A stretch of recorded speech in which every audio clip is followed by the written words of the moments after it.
बच्ची को मेरे घर भेजा था, उसने मुझे ये समझाने के लिए भेजा था कि उनके हाथ मुझ तक पहुंच सकते हैं। हमने ऐसा कुछ भी नहीं किया जो हमारा सर झुके। ये मंगनी नहीं है। मंगनी का दिन वो होता है जब पूरे घर में खुशियां मनाई जाती हैं। लेकिन ये खुशियों की नहीं, गम की पहल है।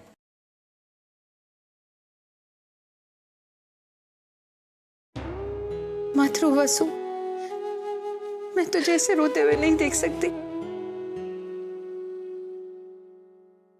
और अब हाँ या ना का भी वक्त नहीं रहा। शायद इसे ही नसीब कहते हैं बेटा।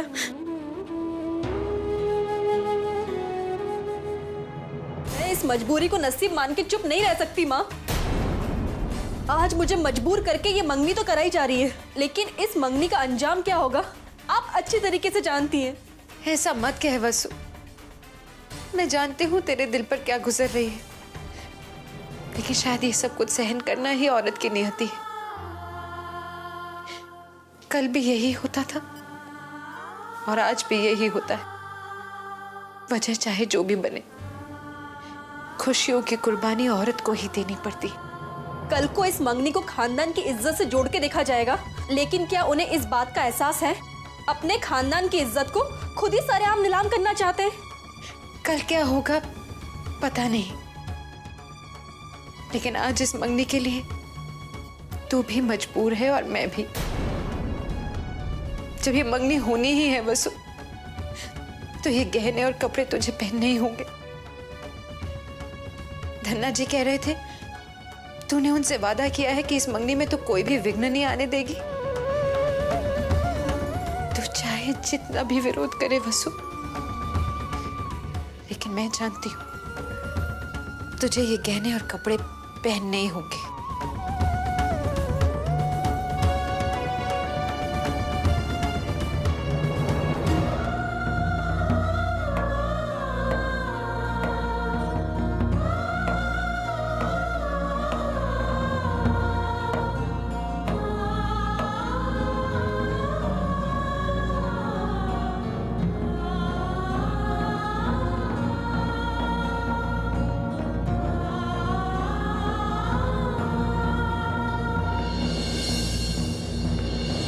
आप बार बार एक ही बात को समझाने की कोशिश क्यों कर रहे हैं मुखिया जी? शांति से सुनो। मैं इसलिए बार बार कोशिश कर रहा हूं, जिस तरह की लड़ाई तुम लड़ना चाहते हो ना, उसमें जीत नहीं, तबाही है, बर्बादी है। और तुम्हें यह भी बता दूं कि लड़ाई जोश में नहीं, होश में लड़ी जाती है, होश में। तुम शायद महाभारत को भूल चुके हो। याद रखो, किसी भी लड़ाई को जीतने के लिए एक मार्गदर्शक चाहिए, तभी लड़ाई जीती जा सकती है। नहीं मुखिया जी, ऐसा करके मुझे लगता है कि मैं अपने आत्मसम्मान के साथ समझौता कर रहा हूं। ये बात मान स्वाभिमान की नहीं है नीरज, बात है हार और जीत की। लड़ाई में जीतने से ज्यादा कुछ भी महत्वपूर्ण नहीं होता। तुम श्याम और कमली की शादी करवाना चाहते हो, मैं तरीका बताता हूं, लेकिन भड़कना नहीं, गौर से बात सुनना। भुज में मेरे रिश्तेदार रहते हैं, बड़ी सीधी सी बात है। तुम श्याम और कमली को वहां भेज दो और भेजकर वहां उनकी शादी करवा दो। तुम्हारी चिंता खत्म और तुम्हारी जीत भी हो गई। नहीं नहीं मुखिया जी, मैं ऐसा नहीं कर सकता। देखो अर्जुन, अब तक जो हुआ है वो कम नहीं हुआ है, और जो आगे होगा वो भी कम नहीं होगा।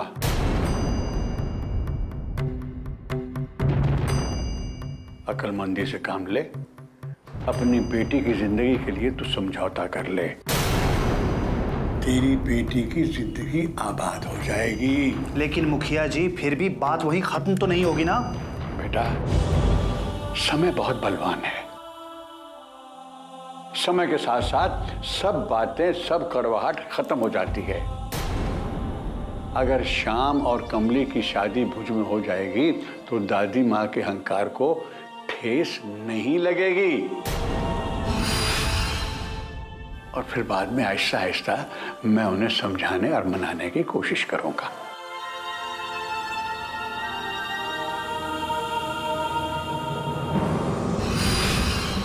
मैं आप दोनों का फैसला जानना चाहता हूं। ठीक है मुखिया जी, आप कहते हैं तो मुझे मंजूर है।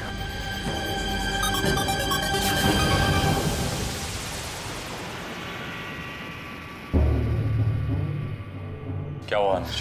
बापूजी, खबर कुछ ऐसे जैसे सुनते मैं भागा भागा चला आ रहा हूँ। ऐसी क्या खबर है?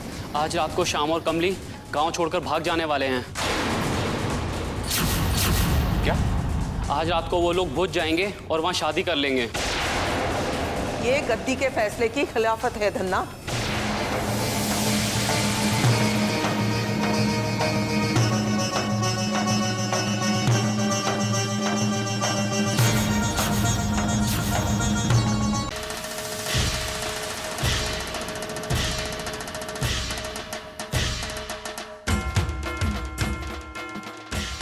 है कि नहीं धन्ना?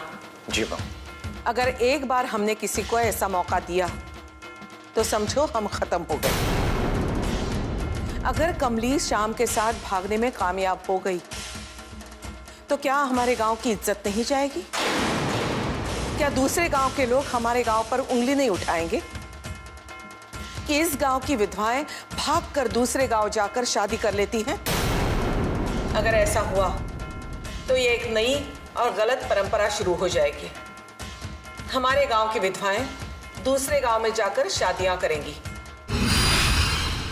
और फिर ये सोचो धन्ना कि हमारे घर में भी एक विधवा है, निर्मला। अगर वो इस तरह शादी करना चाहे तो हम करने देंगे? नहीं, हरगिज नहीं मां। तो फिर ख्याल रखो कि कमली और श्याम अपने मकसद में कामयाब नहीं होने चाहिए। अगर वो अपने मकसद में कामयाब हो गए तो वो हमारी हार होगी, इस गद्दी की हार होगी। ये समझना कि वो एक अंत की शुरुआत होगी। हमें इस अंत को रोकना होगा। इस गद्दी की इज्जत बचाने का दारोमदार तुम पर और मुझ पर है। एक परिवर्तन की आंधी इस गद्दी की ओर बढ़ती आ रही है। वो गद्दी तक पहुंचे उससे पहले उसे हमें रोकना होगा। मां, मैं रोकूंगा इस परिवर्तन की आंधी को गद्दी तक पहुंचने से पहले। श्याम और कमली को उनके मकसद में मैं कभी कामयाब नहीं होने दूंगा।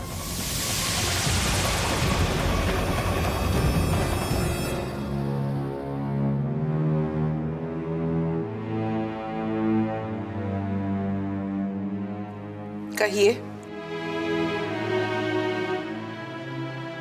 कल्याणी, तुम यहाँ? इतना भी हैरान होने की जरूरत नहीं है। हैरानी तो हुई, पर फिर हैरानी क्यों ना होगी जब सूरज पश्चिम से निकलता नजर आए तो मेरा यहाँ आना सूरज के पश्चिम से निकलने जैसा है। पता नहीं। खैर बताओ, तुम्हारे आने की वजह क्या है? पता तो सब कुछ है आपको, फिर भी बता रही हूँ। आज आपकी पोती की मंगनी है। व्हीलचेयर पर ही सही, आशीर्वाद देने जरूर आइएगा। हो, तो तुम दुनिया को ये दिखाना चाहती हो कि सब कुछ मेरी मर्जी के साथ हो रहा है? आप कहना क्या चाहते हैं? ये और बात है कि घर के इसी मामले पर मुझसे बातचीत करना जरूरी नहीं समझा जाता। अगर आपसे बातचीत करके मैं इस हवेली को संभालने की कोशिश करती तो शायद कभी न संभाल पाती। मैं तो वही कर रही हूँ जिससे इस हवेली का मान सम्मान और रुतबा बना रहे। हाँ, और तुम्हें इस बात का गर्व भी होना चाहिए, और ये गर्व तुम्हारे चेहरे पर नजर भी आता है, जो अब एक अहंकार बन चुका है। मैं आपसे कोई बहस नहीं करना चाहती। शाम को मंगनी के वक्त आ जाइए। आपका व्हीलचेयर चलाने के लिए आदमी आ जाएगा। मैं नहीं आऊंगा। क्या? हाँ, और एक तरफ तुम कहती हो कि मुझे सब कुछ पता, फिर तुमने कल्याणी ये कैसे सोच लिया कि मैं वसुंधरा के आंसुओं पर खुशियां मनाने के लिए मंगनी में मौजूद रहूंगा? कल्याणी, कल्याणी, तुम एक औरत होकर इतने पत्थर दिल कैसे हो सकती हो? लगता है आपके किसी ने कान भरे हैं। नहीं कल्याणी, मैं चाहे बिस्तर पर ही रहूं, पर मुझे सब कुछ पता है। मैं सब कुछ दे सकता हूं। मैं जानता हूं कि घर आए मेहमान को मोहरा बनाकर तुमने वसुंधरा को मजबूर किया है मंगनी के लिए, और मैं जानता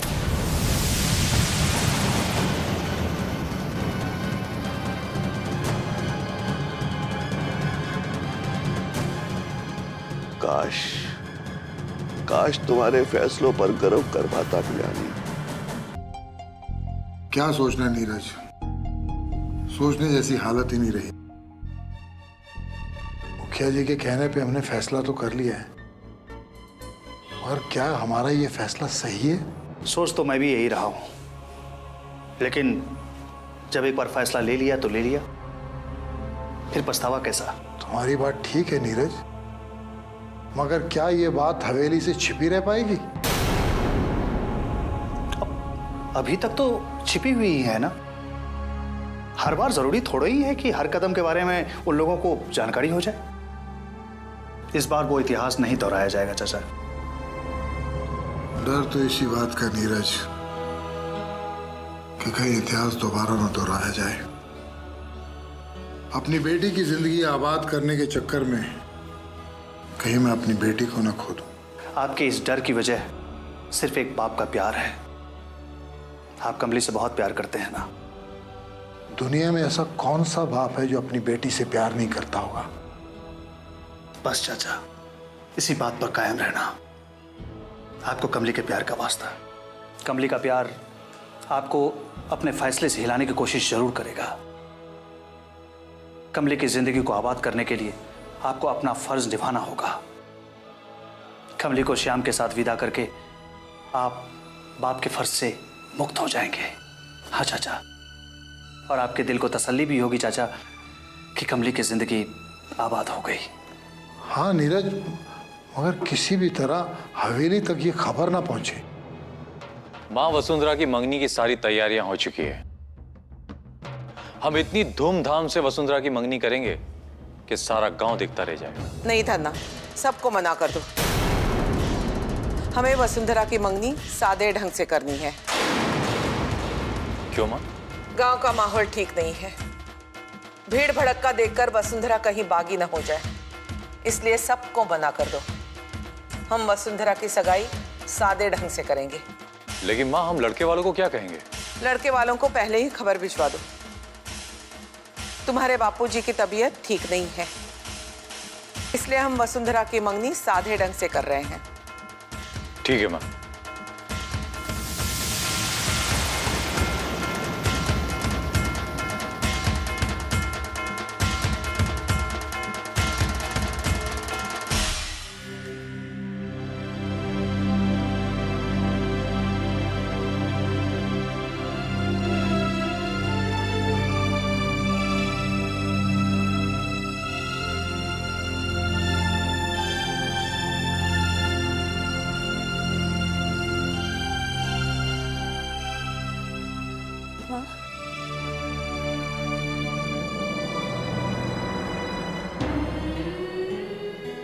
ये क्या?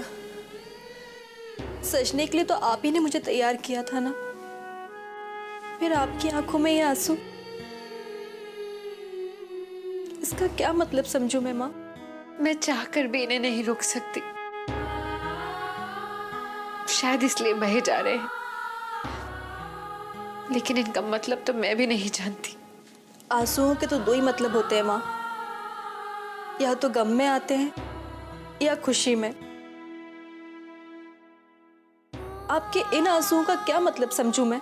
ऐसे वक्त में बहने वाले आंसू खुशी के होते हैं या गम के,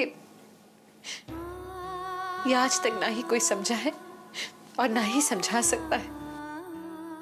माँ बाप जब अपनी बेटी को डोली में बिठाकर विदा करते हैं तो कोई समझ सकता है कि उनके आंखों से बह रहे आंसू खुशी के हैं या गम के, क्योंकि बेटी की शादी खुशी की बात होती है और बेटी का जुदा होना गम की बात, इसीलिए तू भी मेरे आंसुओं का अंदाजा नहीं लगा सकती कि ये गम के हैं या खुशी के। माँ, ये जो भी कुछ मेरे साथ हो रहा है, इसमें आप खुश हैं या दुखी, ये मैं अभी तक नहीं समझ पाई। समझने की कोशिश भी मत कर वसु। लड़के वाले आ गए हैं।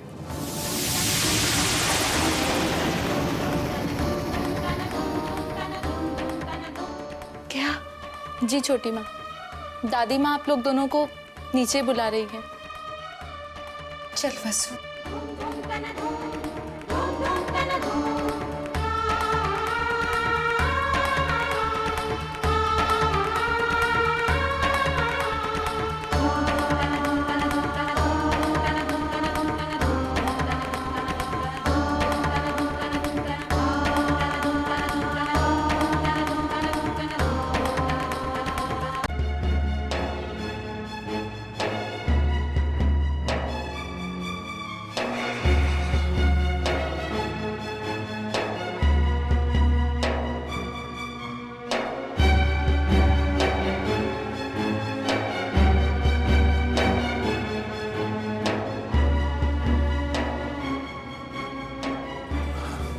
चाचा, अब इतनी देर कहाँ लगा दी? अरे भाई, हवेली में सब पता लगाना जरूरी था कि वहाँ क्या हो रहा है, क्या चल रहा है। कहीं किसी की नजर हम पर तो नहीं है। तो क्या पता लगा? मैंने अच्छी तरह पता लगा लिया है। हवेली में धन्ना जी और उसके आदमी वसुंधरा की सगाई में व्यस्त हैं। हवेली के बाहर किसी को कदम रखने की फुर्सत नहीं है। इसका मतलब रास्ता साफ है।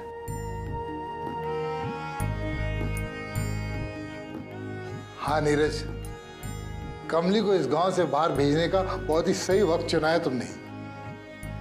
इसी वक्त का इंतजार था चाचा। अब तो इस बात की भनक दादी माँ को भी लग जाए ना, तो वो कोई कदम नहीं उठा सकती है। ठीक कह रहे हो तुम।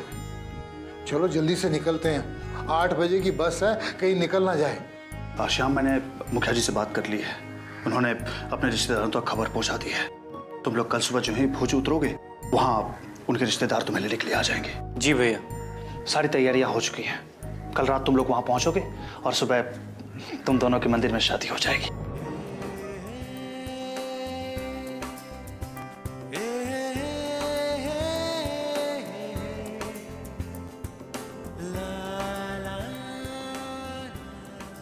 भैया, मैं इस गांव से तो जा रहा हूं, लेकिन एक न एक दिन इस गांव में कमली के साथ वापस जरूर आऊंगा। चलो अब जल्दी चलते हैं, वरना देर हो जाएगी। हाँ चलो चलो चलो।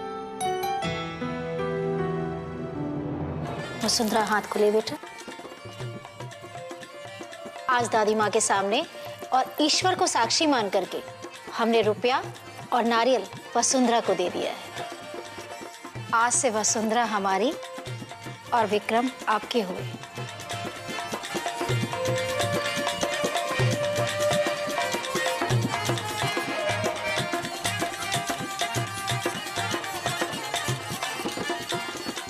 आज की रात इस हवेली के लिए बहुत बड़ी खुशी की रात है।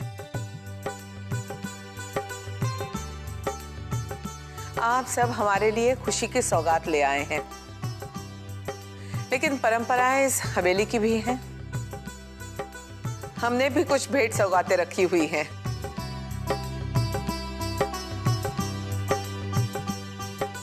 निर्मला, निकिता, इनकी सौगातें ले आओ। दादी माँ, हमें कुछ नहीं चाहिए आपके आशीर्वाद के सिवा। आपने आशीर्वाद के तौर पर अपने घर का चिराग दे दिया है, हमारे घर को रोशन करने के लिए। आपकी पोती हमारे घर की शोभा बढ़ाने वाली है। इससे बड़ी हमारे लिए भेंट और क्या हो सकती है। सबका आशीर्वाद तो मिल गया, अब एक बार हमें दादाजी से भी आशीर्वाद ले लेना चाहिए। हाँ हाँ, क्यों नहीं, मैं भी यही सोच रहा था। वो घर के बड़े हैं, बुजुर्ग हैं, उनका आशीर्वाद लेना बहुत जरूरी है। बहू जी, इन्हें तुम्हारे ससुर जी के कमरे में ले जाओ। जी माँ जी।